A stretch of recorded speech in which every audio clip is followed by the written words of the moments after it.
నమస్తే సదావత్సలే మాతృభూమి మిత్రులందరికీ స్వాగతం. నేను 2012లో ఏ బాధ అయితే పడినానో ఆ బాధను నిన్న పిఠాపురం సభలో పవన్ కళ్యాణ్ గారు దానికి విరుగుడు అంటే నా మనసుకు తృప్తి కలిగించే మాట్లాడడం జరిగింది. 2012 లేదా 12 ప్రాంతంలో అనుకుంటాం.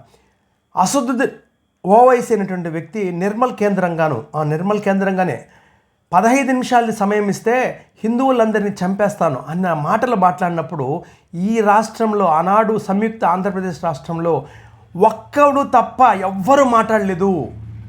ఆ ఒక్కడు తెలుగుదేశం పార్టీకి సంబంధించిన సోమిరెడ్డి చంద్రమోహన్ రెడ్డి తెలుగుదేశం యొక్క పార్టీ కార్యాలయ కేంద్రంగా మీరు హిందువులు ఎందుకు మాట్లాడతారని ప్రశ్నించాడు. అతను చాలా గొప్పవాడు. ఆ తర్వాత ఇన్ని సంవత్సరాల తర్వాత ఒక్క మగాడు తర్వాత ఒక్క వీరుడు పవన్ కళ్యాణ్ వచ్చి ఓల్డ్ సిటీ అని పేరు పెట్టి మాట్లాడడం.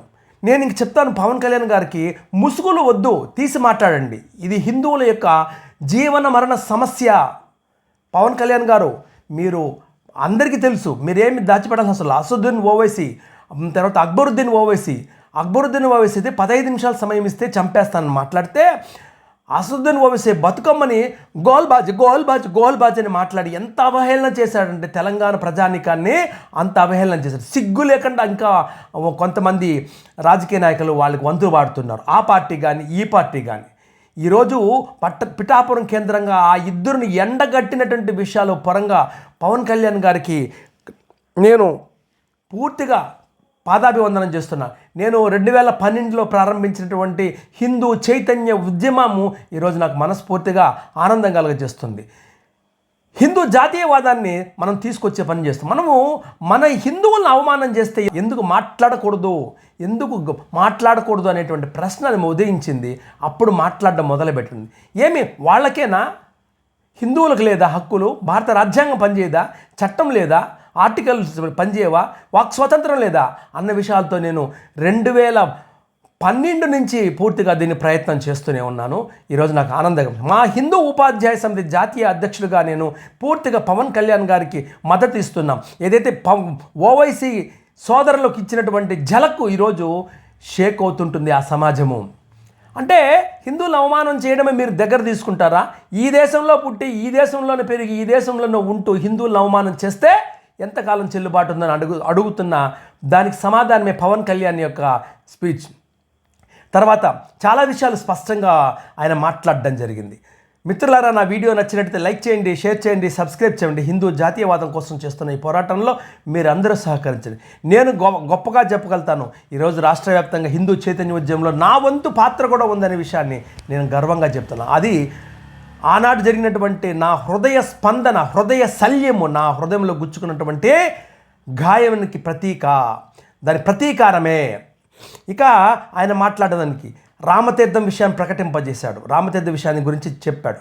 హిందువుల యొక్క మందిరాలను కూల్చడం, తర్వాత రథాలను కాల్చివేయడం, బిట్రగుంట్లో కానీ అంతర్వేదుల విషయాలు కూడా ఆయన గొంతు కంఠం కోస్తే అడగమా బాధపడ్డమా అన్నాడు. రామనామ జపం చేస్తే తప్పు. హిందువులు శాంత స్వభావాలు, అటువంటి వాళ్ళని రెచ్చగొట్టేసి ఇంత చేస్తూ ఉంటారు. అంతేకాకుండా ఎన్నో విషయాలు హిందువులను అవమానం చేసే విషయాలన్నీ కూడా అతను స్పందించడము, డిప్యూటీ సీఎం పవన్ కళ్యాణ్ గారు స్పందించడము నభూతో నా భవిష్యత్తు. రాబోయే కాలానికి ఆంధ్రప్రదేశ్కు ఆయన జాతీయవాద హీరో, జాతీయవాద నాయకుడు అవుతారని తెలియజేస్తున్నా.